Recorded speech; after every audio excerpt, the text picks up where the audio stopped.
नमस्कार दोस्तों, कैसे हैं आप सभी। उम्मीद है कि मस्त होंगे, स्वस्थ होंगे और अपने फिटनेस का अच्छे से ख्याल रख रहे होंगे। मैं आसनी सोनी स्वागत करती हूँ आप सभी का RS स्टडी एकेडमी पर। इससे पहले मैंने इस चैप्टर के बारे में एक वीडियो को अपलोड कर दिया है। अगर आपने उसे नहीं देखा है तो वो डिस्क्रिप्शन बॉक्स में है, जाकर ज़रूर देखिएगा। और उस वीडियो में मैंने NCERT ये वो टॉपिक है जिनको हम इस वीडियो में कवर करने वाले हैं। पिछली वीडियो में हमने NCERT के कुछ महत्वपूर्ण जानकारियाँ इस चैप्टर के बारे में और एक टॉपिक को पढ़ा था। NCERT का दूसरा टॉपिक है निर्वहन के तरीके। इसमें बेसिकली यह बताया गया है कि हड़प्पावासी किस प्रकार से अपना जीवन यापन करते थे।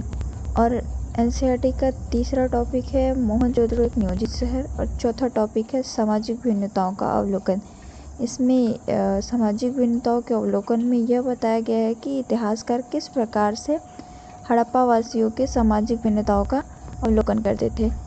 इसके अलावा अब हम पढ़ते हैं हड़प्पावासियों के निर्वहन के तरीके। हड़प्पावासी किस प्रकार से अपना जीवन यापन करते थे, इस बारे में ये पूरा टॉपिक है। हड़प्पावासी पेड़ पौधों से अपना भोजन प्राप्त करते थे। मछली उनका मुख्य आहार था और जानवरों का भी प्रयोग करते थे। जानवरों में वृषभ का साक्ष्य मिले हैं।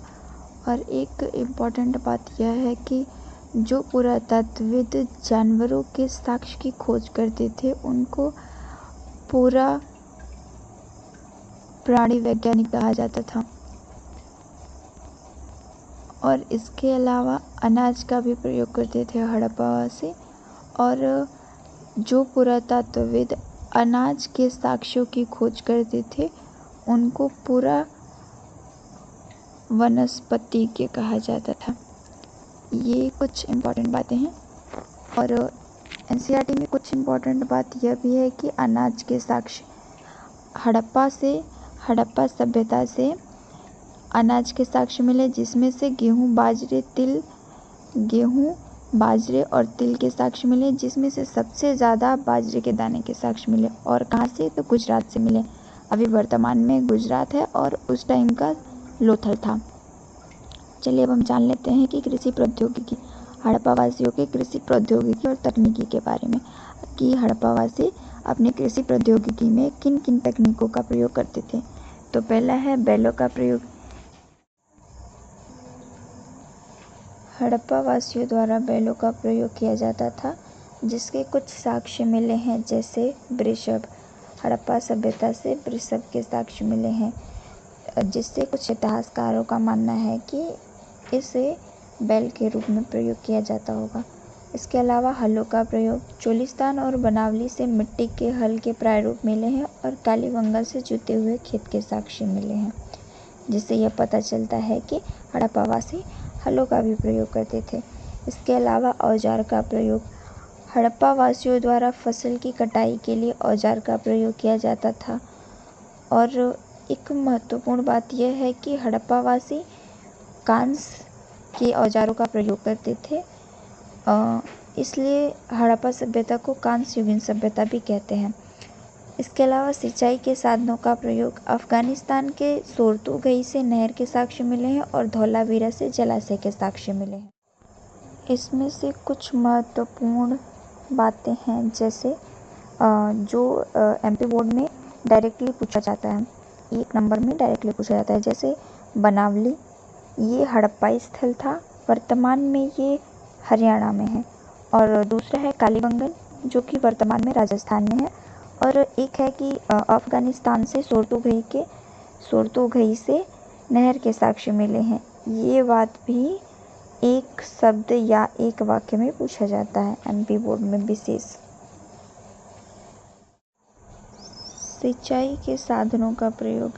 अफगानिस्तान के सोर्तुगई से जो नहर के साक्ष्य मिले हैं और धौलावीरा से जलाशय के जो साक्ष्य मिले हैं, इससे यह पता चलता है कि हड़प्पावासी सिंचाई के लिए नहरों और जलाशयों का प्रयोग करते होंगे या करते रहे होंगे।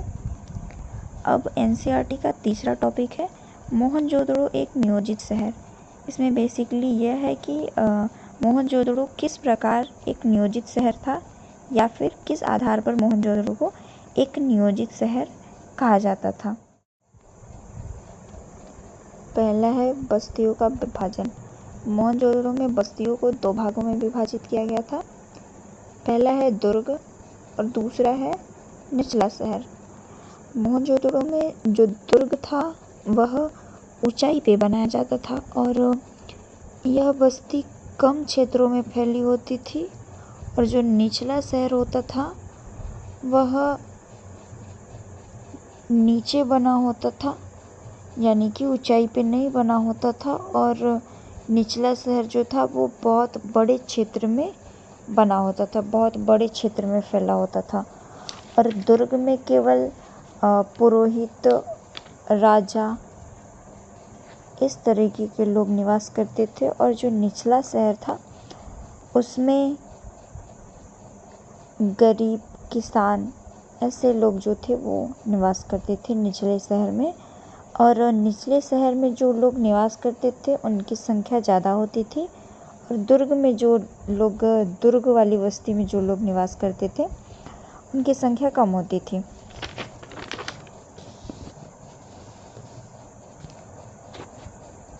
इसके अलावा दूसरा कारण था जो कि मोहनजोदड़ो को एक नियोजित शहर बनाता था, वह था चबूतरों का निर्माण। दूसरा कारण जो था वो था चबूतरों का निर्माण, और पहला कारण था बस्तियों का विभाजन। इन सभी कारणों की वजह से ही मोहनजोदड़ो को एक नियोजित शहर कहा जाता था। चबूतरों का निर्माण, चबूतरा नींव प्रदान करता था कार्य करने के लिए, यानी कि मजबूती प्रदान करता था। इसके अलावा समान आकार के ईंटों का प्रयोग, ईंटों को धूप में सुखाकर या भट्ठी में पकाकर बनाया जाता था हड़प्पा सभ्यता के समय में। और नालियों का निर्माण एक ग्रिड पद्धति में किया जाता था। पहले गलियों के साथ नालियों का निर्माण किया जाता था, फिर उसके बाद और उसके आसपास भवनों का निर्माण किया जाता था। इसके अलावा आवासीय भवनों का निर्माण घरों के बीच में आंगन बनवाते थे और किनारे किनारे कमरों का निर्माण करवाते थे। इसके अलावा एकांतता को महत्व देते थे। वहाँ के लोग अपने घरों को कुछ इस प्रकार से बनवाते थे कि उसमें खिड़कियाँ नहीं होती थी, और उनका मुख्य द्वार जो था वह मुख्य सड़क की ओर न खुलकर गलियों की ओर खुलता था। इसके अलावा कुओं का निर्माण, मोहनजोदड़ो में कुओं का निर्माण ऐसे स्थान पर बनवाया जाता था जहाँ से राहगीर को आसानी से कुएं दिख सके।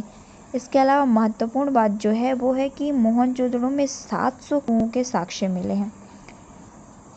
और इसके अलावा मोहनजोदड़ो से दुर्ग जो मिला है वह 2 प्रकार से प्राप्त हुआ है। पहला है माल गोदाम और दूसरा है सार्वजनिक स्नानागार।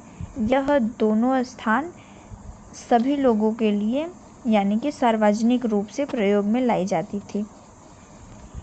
चलिए अब हम एनसीईआरटी के चौथे टॉपिक को पढ़ लेते हैं, चौथे टॉपिक को कवर करते हैं, जिसमें बेसिकली यह है कि इतिहासकार किस प्रकार से पता लगाते हैं हड़प्पा वासियों के सामाजिक भिन्नताओं का। तो पहला है कि समाधानों का अध्ययन,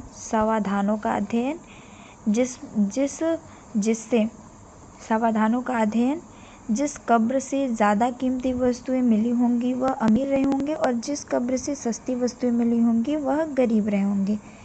क्योंकि हड़प्पावासी जो थे वो हड़प्पावासी मरने के बाद उनके साथ उनकी उपयोग की वस्तुओं को दफनाया जाता था।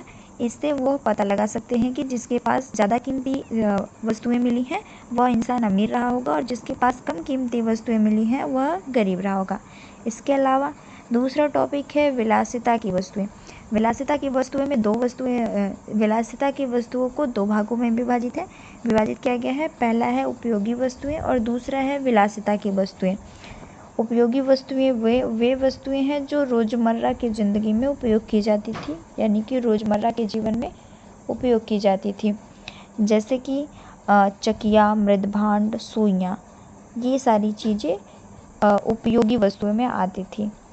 और दूसरा जो है वो विलासिता की वस्तु है, जिसमें फायांस के पात्र आते थे, जिनको बनाना बहुत ही कठिन होता था। फायांस के पात्रों को बनाना बहुत कठिन होता था।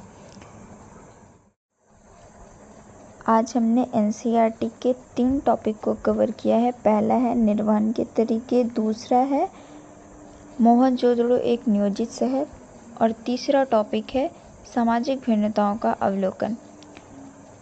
इसमें से 2 ज़रूरी बातें हैं जो कि हम नेक्स्ट वीडियो में पढ़ेंगे। एक है ग्रिड पद्धति और दूसरा है फायांस।